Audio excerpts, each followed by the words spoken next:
Welcome back to Gateway, folks, here in St. Louis, with qualifying just around the corner after a single solitary practice session saw Josef Newgarden very much the driver to beat, and he called it a day with 10 minutes of the session remaining. A real show of confidence. Will Buxton, Townsend Bell, James Hinchcliffe. Guys, it's going to get exciting. Green flag, it is the average over 2 laps. Jacob Abel regenning the hybrid through turns 1 and 2, utilizing it all actually on the run down to the start finish straight to start his lap. Hybrid usage different this weekend to what we saw over the Indy 500. That slow trickle has disappeared. It all goes in one short, sharp shoot. First lap, a 170.729. Little brush of the brakes there down in turn 1. Looked like pretty good trap speed. I saw 189 here on the back straightaway on his warm-up lap leading to the green. That's well down at 180 now. Yeah, big lift there in 3 and 4 as well. You're going to see drivers taking that flat later in the session. Checker flag for Abel. And 171.424 is Jacob Abel's average for the 2 laps and the benchmark time. Callum Ilott for Prema out on track, looking around about mid-pack in practice earlier on today. Yeah, it was 15th on the time charts in that first practice, so pretty respectable, all things considered. Again, brand new team to IndyCar this season, so this is only their second oval event, first short oval as a team. And you know, Callum comes in here with fairly limited IndyCar experience, only 2 full seasons under his belt. Well, let's see what he can make of this 1.25 mile oval. There's the oil dry situation, which is probably healing quickly here as cars run, but there's also the compatibility of tire rubber between those Silver Crown cars running and then the Firestone shot Indy cars here, as Callum Ilott looked pretty comfortable there through turns 1 and 2, at least on the throttle trace. Down the back straight here, he's seeing 182 entry into turn 3. Just scrubbing a little bit of speed off through the corner. You want to try and hold it as flat as possible through 3-4. It's 1-2 where you really have the big lift and the drop down in pace. First lap, 177. That is more like it. And you see that hybrid graphic down there on the bottom, regenning into turn 1 and through that lift there in the entry phase, and then deploying it all on the exit of 2. People, I think that's going to be a pretty consistent strategy as we see Ilott able to hold it flat through 3 and 4. Maybe a little bit of high there mid-corner, like the car was pushing up on him. Second lap, a little bit slower, maybe from that understeer off turn 4, but a good solid run at a 176.7, which compares very favorably from practice. That would put him inside the top 10. But like Connor Daly just said, everybody tends to find a little bit in that final qualifying preparation of their cars. Robert Schwartzman struggled in practice earlier on today, 24th fastest, but of course he impressed everybody by taking a shock pole position for his first ever Indianapolis 500. He has the same engineer back this weekend, Eric Lightly, who used to engineer Josef Newgarden back in the day, now works at SpaceX, and Robert said that he had to convince him to come and engineer him every time they go to an oval after that success that they had at the Indianapolis Motor Speedway. Oh, got under that curb on the low side in turn 3 a little bit. Left side's just kind of freed up the car too much. I really don't think you're going to want to touch a curb at either end. Certainly not here, as he sees 189 top trap speed, but that first lap well down. Yeah, 174 for the first lap, nowhere near what he would want it to be. His best time in practice, 172.36, so tracking to be better than that, but maybe seeing himself down in the lower reaches of the top 20 at the moment. Schwartzman comes across the line, and it is a 174. So good consistency between the 2 laps, actually improving speed on that second lap. But it will not be a return to P1 for Robert Schwartzman. Interesting, of the 3 cars that have already run, everybody hitting 189 is the trap speed right here as DeFrancesco takes the green, but not him. He goes 191. That's encouraging. Tiny little brush of the brakes into turn 1 there. You see the hybrid deployment coming off of 2. Let's see what he gets up to heading into 3. Brakes 182 miles an hour. Can he hold it flat? So far, so good for Dev. Nice. Decent first lap from Devlin DiFrancesco. We'll see the time over the line. It's 176.538, so not quite as good as Callum Ilot's first lap, which was up in the 178s. Fascinating to see that. Higher trap speed down the straightaway, but presumably a little slower perhaps in the corner. Looks dead flat on lap 2 through 3 and 4, so good solid run from DiFrancesco. And good consistency. 2 laps in the 176 put him in second place. Callum Ilott remains in P1 for Prema.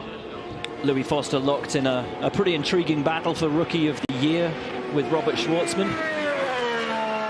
Just separated by a couple of positions in the championship. Foster, of course, returning from a big accident last time out in Detroit with a right front suspension failure that launched him into the path of Felix Rosenqvist. Both of them, thankfully, okay. We caught up with both of them yesterday. Rosenqvist, who was just off to the medical center just to get himself checked out. Still got a bit of a lump on his knee from where it seemingly clattered into the steering column when he crashed in Detroit. It was a massive hit. I mean, extremely lucky to be able to walk away from that with the suspension failure to the right front at a horrible spot on the track where there was a little bit of an access break in the wall, and just never thought a car could get in like it did in that situation. But not only with Foster, but Felix Rosenqvist as well, who unfortunately had the privilege of helping Foster slow down. Yeah. Delara put out sort of a missive to the teams, just explaining about what had gone wrong and just getting them to check those parts and just make sure that they're lifed correctly as Foster crosses the line.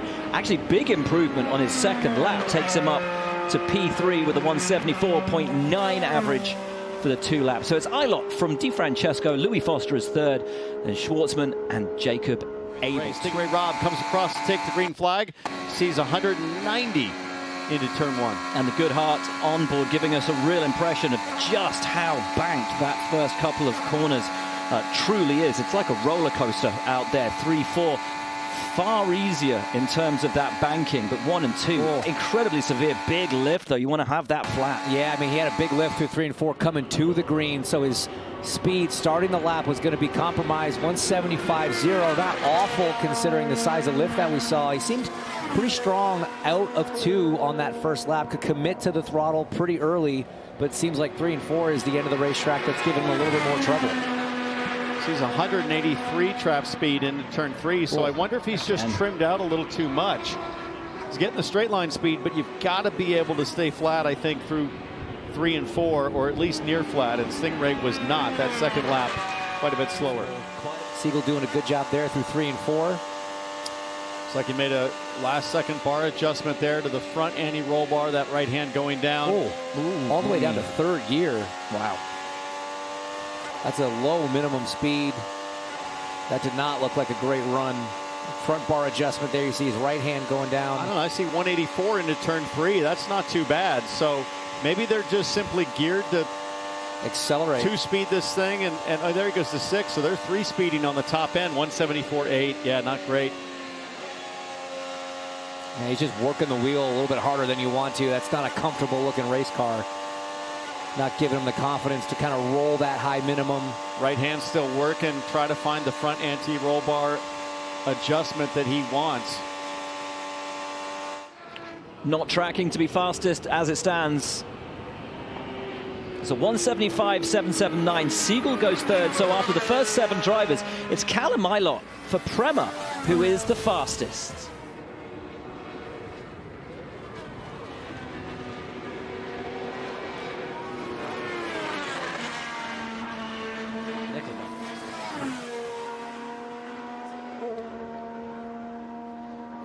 Welcome back to St. Louis. You've missed nothing. Connor Daly has just gone out and will start his qualifying run. A guy who impressed us so much at the Indy 500 back in May. Impressed us in practice this morning as well.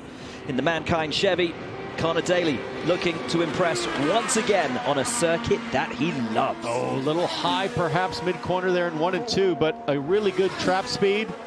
See if he can make it up here by staying full chat. Watch that throttle trace. A little bit of a lift. Got that same gear strategy we saw at Siegel. So turn 3, or sorry, third gear in turns 1 and 2 seems to be the move. 176.5, still a little bit below the average of Callum Ilott, feathering the throttle coming off of 2, using every bit of racetrack. That first lap from Ilott was deeply impressive. It was a 178 when you compare that to what anyone else has done today. Absolutely phenomenal. He lost a lot of time on the second lap, but that 178 for the first lap was pretty decent.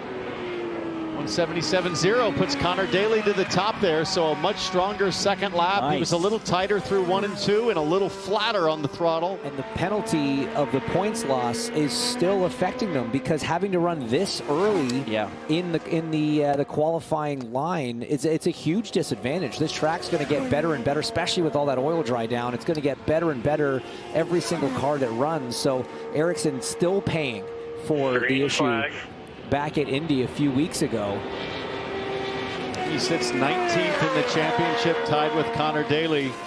He'd have been in the top 10 if it wasn't for the points being deducted after the 500.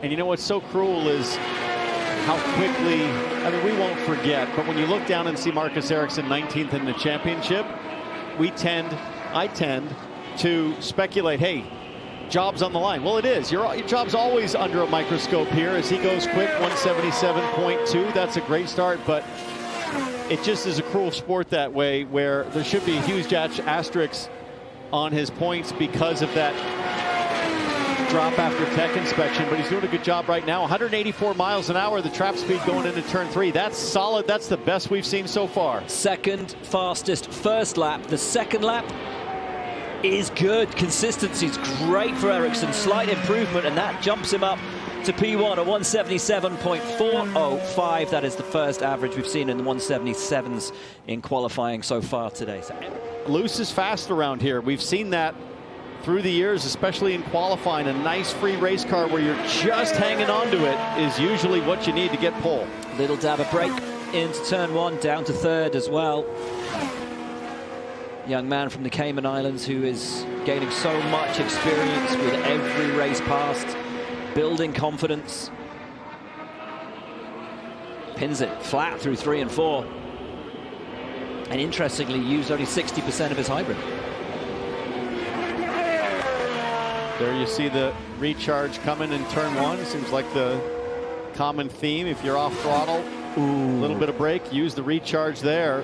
But that first lap, 172, not nice. That's not going to sit well. Big lift now in 3 and 4, and I'm sure that lack of hybrid use is some sort of operational error, because you wouldn't have any left if you didn't have to. A 173.5 on lap 2 gives him that average of a 173.0. That puts him only ahead of Jacob Abel at the moment. So a bit of a disappointing run there for Kiffin, like you say. Well, coming right off the back of his strongest run ever. Now have eyes on Christian Rasmussen, the young Dane for ECR, coming to Gateway. Didn't race here last year. Has raced here, of course, successfully in Indy Next. Loves this track. Took me for a spin when we arrived on Friday. And again, you know, great result for him at the Indy 500. Top 6, and really feeling at home with the team. I would say really making strides forward. In the IndyCar Series right now, nobody is pushing harder than this young guy. 3 huge moments at Indianapolis. One in the race that was just a miracle that he drove away from. So you talk about a guy that's comfortable and confident with his car dancing around. I think Rasmussen at or near the top of the list right now. Maybe a little too enthusiastic at times, but he does not lack for courage. I was going to say, this is one of the guys I'm the most looking forward to watching tomorrow night, because you do have to take some risk here. You got to be a bit edgy. You got to be a bit brave. And we've seen nothing but that from Christian Rasmussen. So this is going to be a fun car to watch, regardless of where he's qualifying. At first speed, obviously not where he needs it to be. This is going to be second half of the pack for sure. Doesn't lack courage, does lack overall pace. Christian Rasmussen currently down around where Kiffin Simpson is. P9. Yeah. It's, well, he's going to have a lot of cars to pass. So we'll hopefully get to see him fun. Work some of that magic. Indianapolis, of course, delivered a horrible scenario where Rinus VeeKay and Jacob Abel, his teammates, were fighting each other in order to qualify. One of them had to go home. Ultimately, it was Abel. A situation that no driver ever wants to find themselves in, having to bump their teammate out. They've become really good friends as teammates, Abel and VeeKay. VeeKay, we know the talent that exists in his hands in that cockpit. Let's see what Michael Cannon, the Dale Coyne operation, can get here today. Abel currently the slowest. VeeKay on the way, 189 on the run down to turn 1. Through 2, he doesn't go down as low as 3rd, keeps it in 4th. Watching that trap speed into turn 3, just 181. But the question is he running more downforce? Because he is absolutely flat through turns 3 and 4. And we'll see what's the payoff for that. Pretty good. Nice first lap, 176.1. Not the fastest we've seen today, but very competitive. Can he keep that pace? Can he improve that pace lap 2? James and I just thumbs up to each other like, hey, that looked absolutely spot on in turns 1 and 2. Nice and committed to the throttle off at 2. You didn't see him have to feather it at all. Still planted here in 3 and 4. This could be a top 5 run. It's a nice run from Rinus VeeKay. And it puts him up to 5th, 176.224. Green flag. Graham Rahal starts his timed laps. We kind of mentioned the team was struggling a little bit here. 18th, 19th, and 28th in practice. Graham's best start here was back in 2018. That was a 7th. He's finished in the top 10 twice. So not his strongest track, statistically speaking. But we always like Graham Rahal on a Sunday.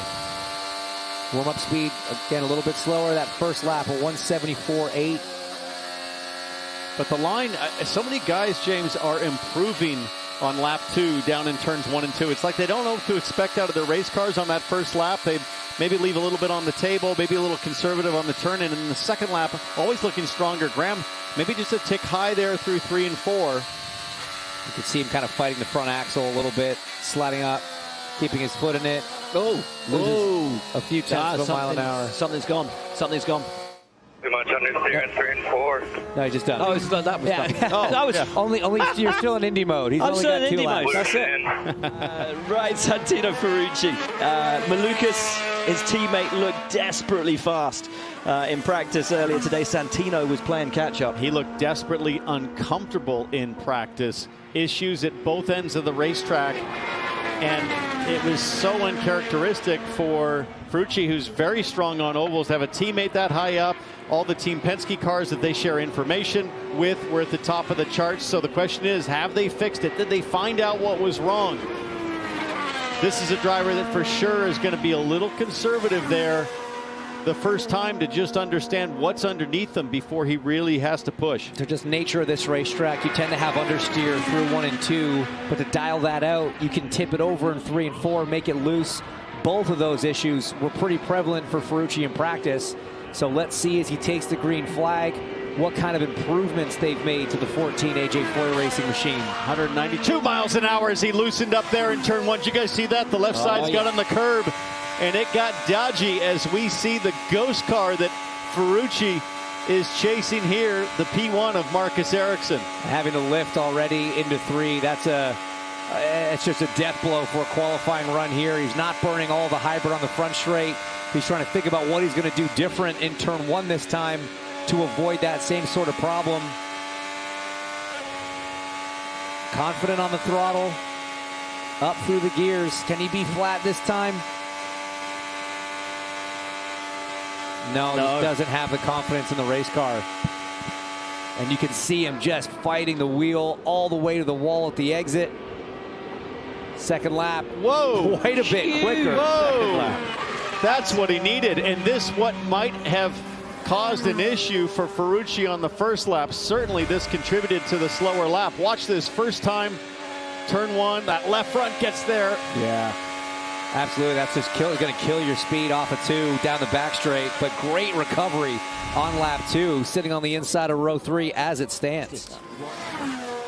You love seeing that teamwork there from Andretti Global, and shout out to the 27 stand, the engineer Jeremy Millis, home with an injury right now, watching from home. Dave Seifert has taken over race engineering duties on track as Alex Rossi. A little bit of a wiggle there in turn 3 and 4 as he comes to the white flag. How's that first lap speed? It's a 177.7. That is the fastest first lap we've had so far. Rossi absolutely loves this place, loves ovals. And that first lap was something, even with those little lifts, even with getting a little sketchy. Gotta love desperately this. Fast. Alexander Rossi, angry, fast hands, and it's working for him. Dead flat through 3 and 4. This should be the best run of the day. 177.996. That's the new benchmark for Alexander Rossi. Phenomenal 2 laps from him, as you say, fast hands, and he needed them. And that 178.290, that's officially the fastest lap we've seen so far this weekend. He has won this race 5 times. He loves this. How much he needs a good weekend here in order to restart a season which started so promisingly and fell off. Got onto that curb just like Ferrucci, James, loosened the car up a little bit. That'll be a good reminder to Newgarden that you probably don't want to touch that. How about that graphic? 599 laps led around this place. So dominant. His average start here, 2.7. Wow. He is absolutely phenomenal here in qualifying, phenomenal here in the race. Warm-up speed, very similar to what we've seen out of guys like Alex Rossi. There goes a bar adjustment and a hybrid deploy on the back straightaway, stiffening the front bull bar. 185, fastest trap speed we've seen. Oh, flat through 3 and 4. This should be a monster. Look at how smooth his hands are. Another front bar adjustment. Pulling the regen paddle on the way in. You can see the hybrid. 179.268. Little correction through turn 1.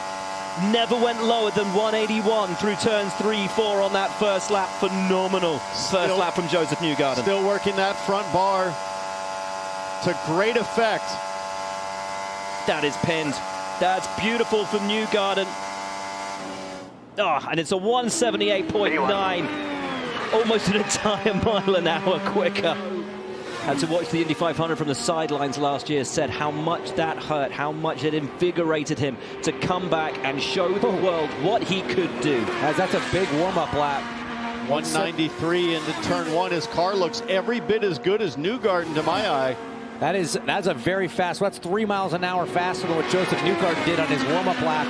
And that momentum just carries the whole way through the lap if you can keep it going. But did he use too much grip to achieve that warm-up lap? He slides up a little high. The first one could be good, but can he hang on for 2? 178.987. It's slightly slower than Newgarden, but it's a hell of a first lap. Look at the tracker. He's tracking ahead of Newgarden. Like we said, most guys are finding a little bit of time on that second lap. If he can pin it in 3 and 4, not scrub too much speed. Good line from Newgarden, though. He closes it up a little bit mid-corner. Look at how close he was to the wall. Would it be P1 for Malukas? 179.079. Malukas is the new benchmark. It will not be pole for Newgarden. Pipped by Malukas. That is a shocker. JJ Foyt Racing should be thrilled. What a run of form for this team. Marcus Armstrong out in the 66. And there's a team that has always gone well at ovals. Armstrong, of course, with that big hit at Indy, still recovering from that a little bit.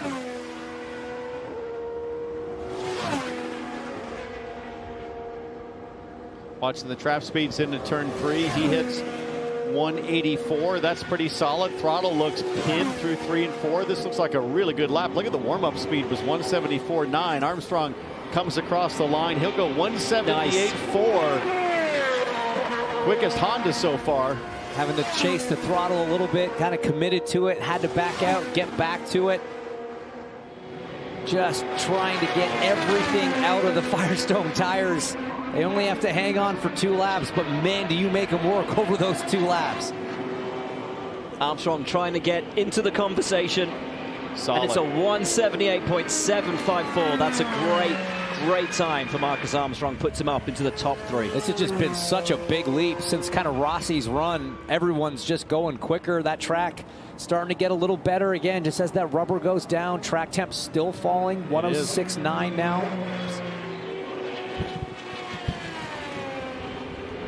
Green flag for Colton Herta. It was right here last year that he had a huge issue on his first qualifying lap with this back stepping out on his race car. Just grazed the wall.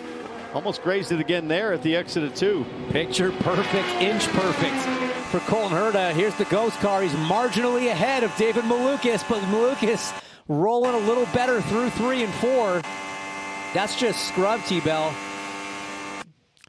Could be scrub or it could be drag with the wing, but Colton kind of hangs on. He's right there. In fact, I'd argue maybe slightly better through 1 and 2, but Malukas keeps the gap.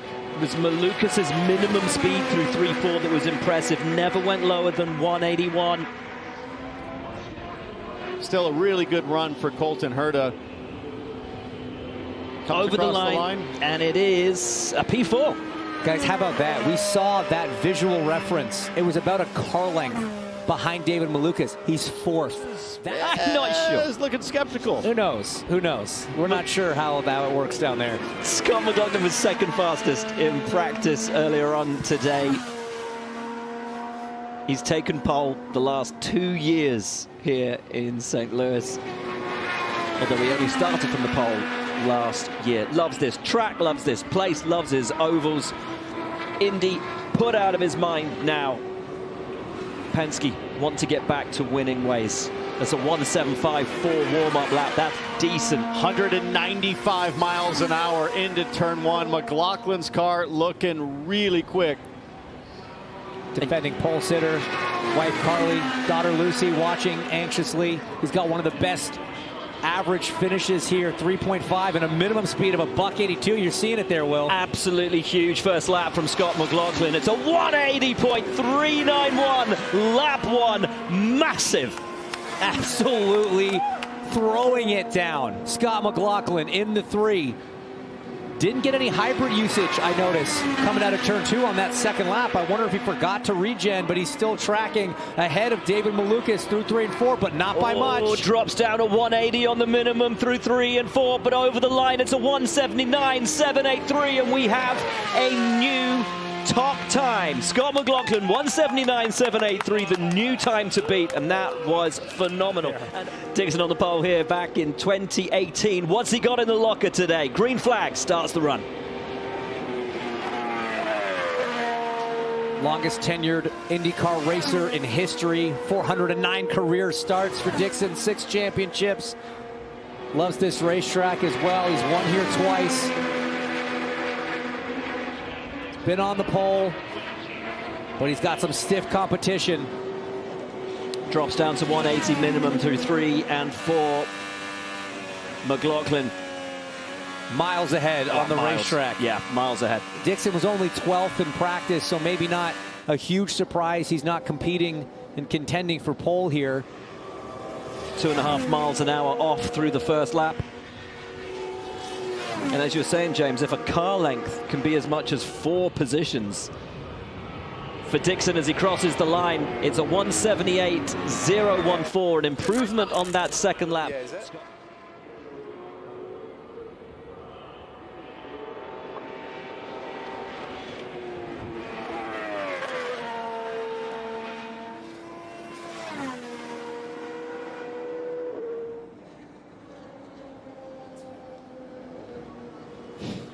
We're back at St. Louis. What can Felix Rosenqvist do? Always a threat, never more so than on an oval. Adores these circuits. Looked great at the Indy 500. Looked great in qualifying. Of course, he was the last person to run in qualifying for the Indy 500.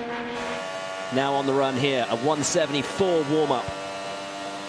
Looked a little hesitant down there in turn 1. His teammate Marcus Armstrong had a really good qualifying run. The car looked pretty sorted. This looks pretty decent here. I think he's just got to clean up the apex a little bit on this 2nd lap. It's a 178.1 for lap 1. And a tiny bit of scrub, it looks like, in 3 and 4. There, he got it. Pretty committed there.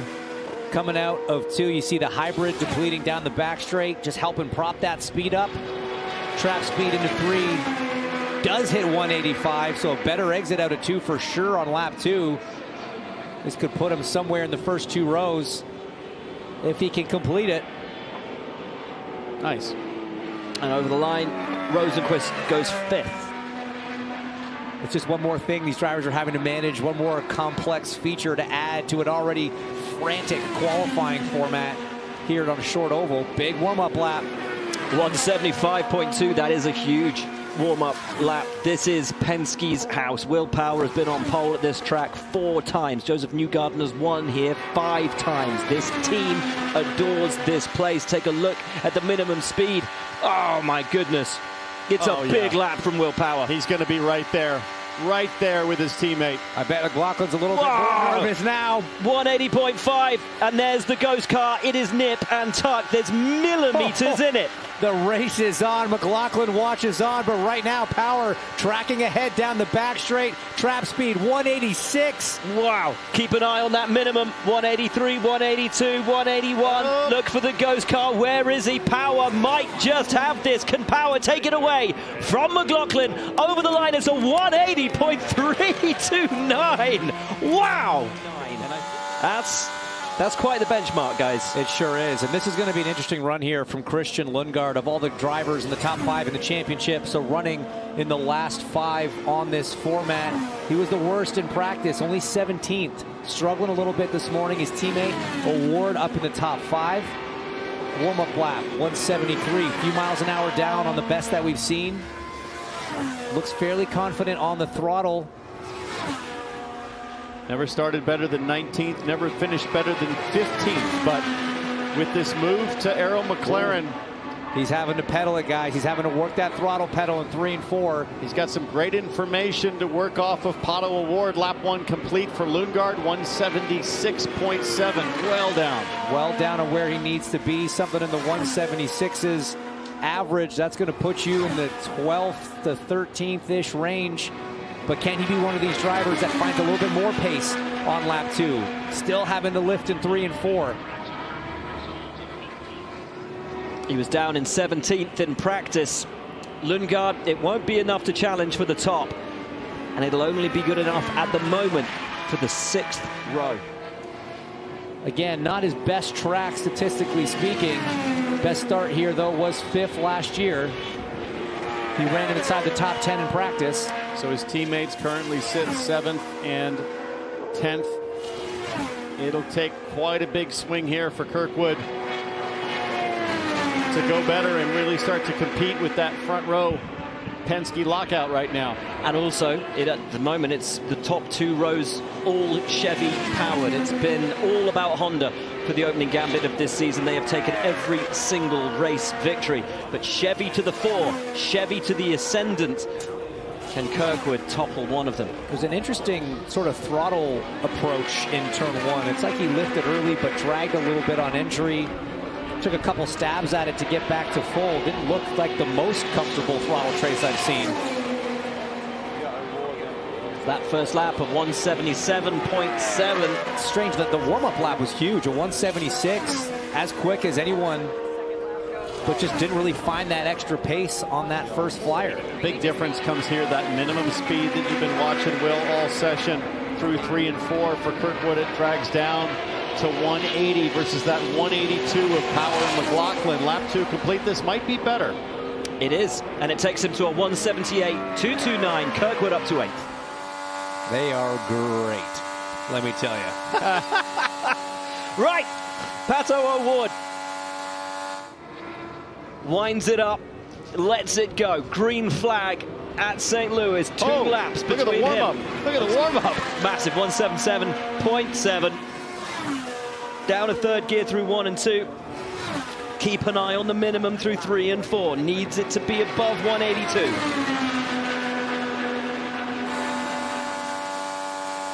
Drops to 180. There is Power in the ghost car. Not too bad. He's so close, he feels like he can touch it, but we've seen what kind of distance that can actually mean on the grid. Great job getting back to Power early. Say rolls decent speed through, rolls back on the throttle, but still that Penske car just accelerating so well down the back straight. It's a tidy, really impressive run from O'Ward. But it's not going to be enough. It's a 179.190. Pato jumps up to third. Barry Wanzer watches on. He does indeed. Such a force to have on any timing stand. And James, we have worked hard to find fault with Mixer Perfection. And up until now, the big one was no oval win, no Indy 500 win. Well, that is now behind Palou. It's all in front of him. I mean, it's gravy mode for this guy. He would love to start stacking oval poles, but this guy's all about a championship, and it doesn't look particularly close right now with Will Power. Yeah, that warm-up lap, 2.5 miles an hour slower than what we saw from the Penske driver. And as he crosses the line, you can see the gap on your screen. A 177.9 is not going to get it done. A bit of a sigh from Will Power. The smile starts to creep onto his face. He knows it's coming his way. He knows he's done it. He knows this is his, and he will get to taste once again something he has tasted 70 times before. It will be Will Power's 71st career pole position. A phenomenal job from him. And for Penske, believe it or not, across all series that they participate in, this is their 700th pole position. Let's go down to Georgia, who's with the NTT P1 award winner. Team Penske's 700th, Will Power's 71st and 5th here at Gateway. How much did commitment play into that pole winning run? Yeah, no, I sent it a lot. Yeah, I knew you would have to. You'd have to try be flat in 3-4, which wasn't quite flat, but very, very close. But yeah, cool, man. Cool. It's been a while since I've had a pole, so really, really excited for the Verizon 12 car. And Chevy did a great job, good power, and hopefully we can execute in the race. Man, it'd be awesome to get a win here. He sent it, guys. He will start on the pole and lead the field to green. That is Will Power's 71st career pole. 71st career pole for Will Power. 700th pole across all championships for Penske. Is this the start of the rejuvenation and the return of Penske to prominence in the IndyCar Series? It's looking like their weekend. Can they take the victory in St. Louis? Join us tomorrow to find out under the lights at Gateway.